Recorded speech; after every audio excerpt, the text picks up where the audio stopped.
बच्चों, अब मैं आपको इस कविता का साथी हाथ बढ़ाने का दूसरा भाग का मैं इसका आपको अर्थ बताने जा रही हूँ। कहते हैं, मेहनत अपने लेख की रेखा, मेहनत से क्या डरना, कल गैरों की खातिर की, आज अपनी खातिर करना, अपना दुख भी एक है साथी, अपना सुख भी एक, अपनी मंजिल सच की मंजिल, अपना रास्ता नेक, साथी हाथ बढ़ाना। बच्चों, इसका अर्थ है कि गीतकार ने कहा है कि मेहनत करने वाले लोगों के से उन कहते हैं कि मेहनत करना तो हमारे भाग्य में लिखा है। मेहनत करना तो हमारे भाग्य में लिखा ही है। हमारी मेहनत है कि भाग्य का निर्माण करने वाला है, और मेहनत करने से हमें डरना नहीं चाहिए। अब से पहले तुम दूसरों के लिए मेहनत करते आए हो, अर्थात दूसरों और तुम्हारी मेहनत का जो लाभ है वो दूसरे लोग उठाते हैं। कहते हैं मेहनत तो बहुत करनी चाहिए, लेकिन आपकी जो मेहनत है वो कौन लाभ उठाता है? तुम्हारी जो मेहनत का लाभ है वो दूसरे लोग उठाते हैं। अब तुम्हारे अपने लाभ के लिए तुम्हें मेहनत करनी होगी। अब तुम्हारी मेहनत का लाभ दूसरे लोग नहीं उठा पाएंगे। सभी मेहनत करने वाले लोगों का सुख और दुख एक जैसा होता है, उनका लक्ष्य भी एक होता है। जो सच्चाई के रास्ते पे चलते हैं, सच्चाई को प्राप्त करते हैं और हमेशा मिलजुल के काम करते हैं। और बच्चों, हमेशा सच्चाई का ही साथ देना चाहिए, कभी झूठ नहीं बोलना चाहिए, क्योंकि झूठ के पाँव नहीं होते हैं। हमेशा सच्चाई का ही साथ देना चाहिए, चाहे जितनी भी मुश्किलें क्यों ना आ जाए, आपकी राहों में कितनी भी मुश्किलें आ जाएं, लेकिन हमेशा सच्चाई का ही साथ दीजिए।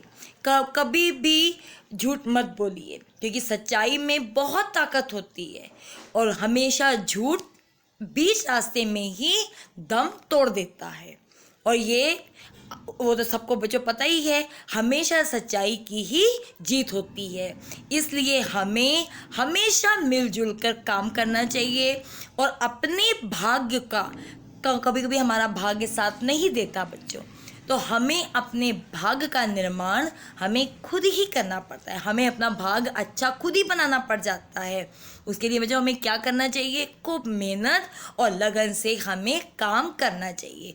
बिना उसके कोई भी काम संभव नहीं है। इसलिए हर चीज़ को मिलजुल करके ही हमें काम करना चाहिए, ताकि हम अपने भाग्य को उज्जवल से उज्जवल बना सकें और हर काम को हम उसमें फतेह दिला सकें कि हाँ, हमने ये काम कर दिया है। उसमें मेहनत का होना, एक सच्ची मेहनत का होना बहुत ज़रूरी है। इसलिए बच्चों, मेहनत करो और मिलजुल के काम करो।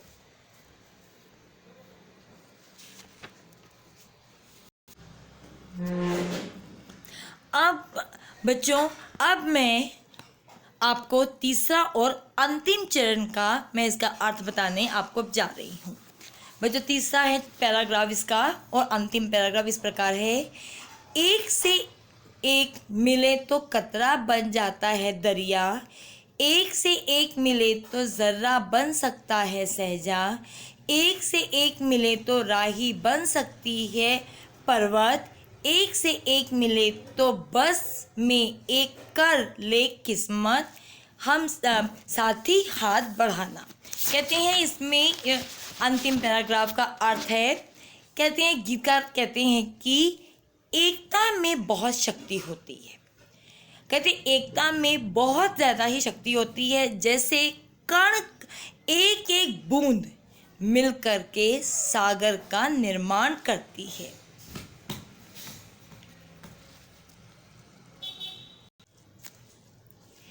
एक एक बूंद मिल करके सागर का निर्माण करती है।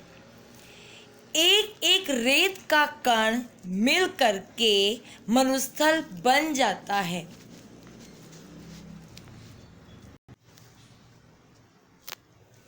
एक एक रेत का कण मिल जाए तो मरुस्थल बना देता है। यदि सरसों के छोटे छोटे दाने मिल जाएं तो वे पर्वत बना सकते हैं। इस प्रकार यदि सभी मनुष्य मिलकर काम करें तो वे भाग्य को अपने वश में कर सकता है। अतः हम सभी लोग मिलजुल कर हमें काम करना चाहिए और कभी भी हार नहीं माननी चाहिए। लगन से हमें काम करना चाहिए। और वो अब रंग बिरंगा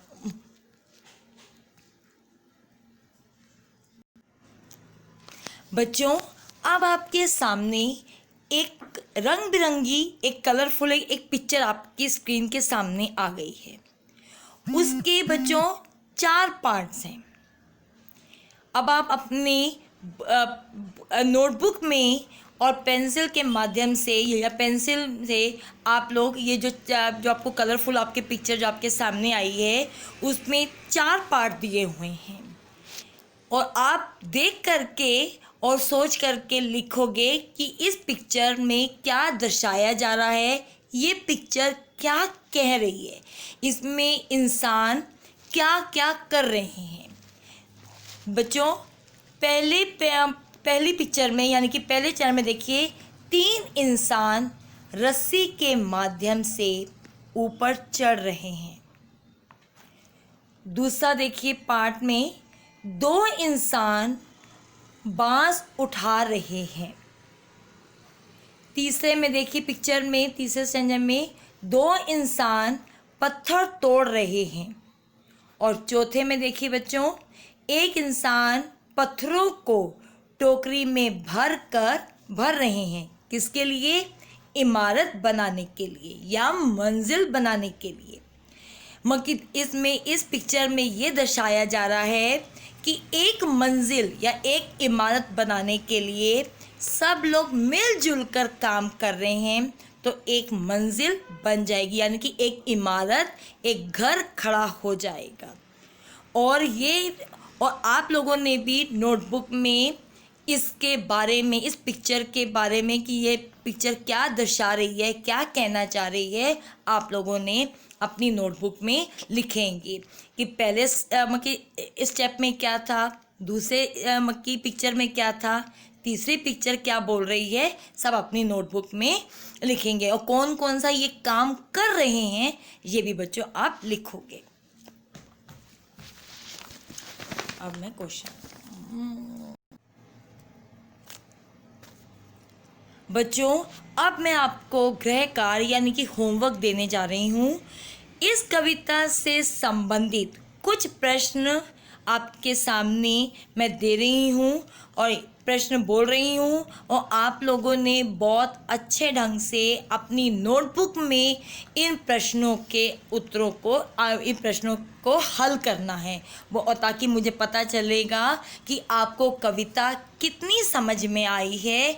ये आप जब ये होमवर्क जब करोगे तो मुझे पता चलेगा कि आप लोगों को ये कविता कैसी लगी और कितना आपको समझ में आई।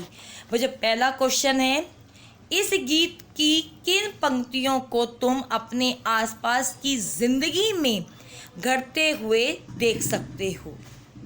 बच्चों दूसरा क्वेश्चन है, सागर ने रास्ता छोड़ा, पर्वत ने शीश झुकाया, साहिर ने ऐसा क्यों कहा, अपने शब्दों में लिखोगे। तीसरा प्रश्न, गीत में सीने और बाहों को फौलादी क्यों कहा गया है। और चौथा प्रश्न और आखिरी प्रश्न, ये गीत किसको संबोधित कर रहा है। फिर से जो मैं बोलती हूँ, रिपीट कर रही हूँ, ये गीत किसको संबोधित कर रहा है। और ये 4 क्वेश्चन हैं, इसको आपने बहुत अच्छे ढंग से आपने करना है। अब बच्चों, अब मैं आपको एक प्रोजेक्ट दे रही हूँ, कविता से रिलेटेड एक प्रोजेक्ट। बच्चों एक प्रोजेक्ट है, आपको अच्छी तरीके से A4 साइज पेपर पे या फिर ये शीट पे, कलरफुल शीट पे आपको करना है विद ड्राइंग के साथ। जिसको ड्राइंग अच्छी आती है वो ड्राइंग करेगा, जिसको नहीं आती वो उसकी फ़ोटोज़ भी पेस्ट कर सकता है। तो इसका प्रोजेक्ट का बच्चों पहला क्वेश्चन है, आपने अपने आसपास तुम किससे साथी बनाते हो और क्यों? इससे मिलते जुलते कुछ और शब्द खोज कर लिखो। बच्चों आपकी बुक में कुछ ऐसे शब्द जो आपने पहली बार सुने होंगे या कुछ नए शब्द आपको मिलें तो उसको भी आपने अपनी नोटबुक में लिखने हैं, ताकि आपको नए नए आपको शब्दों का आपको पता चले और उनके अर्थ भी साथ में लिखने हैं, कि ताकि बहुत अच्छे तरीके से आपको हर एक कविता का स्टैंजा या हर एक कविता का अर्थ आपको समझ में आ जाए। और ये जो प्रोजेक्ट है बच्चों बहुत अच्छी तरीके से आप लोग करोगे, कलरफुल करोगे और A4 साइज पेपर पे या शीट पे, ये आपकी इच्छा पे डिपेंड करता है। और मैं उम्मीद करती हूँ कि आपको ये कविता समझ में आ गई होगी। सुरक्षित रहिए।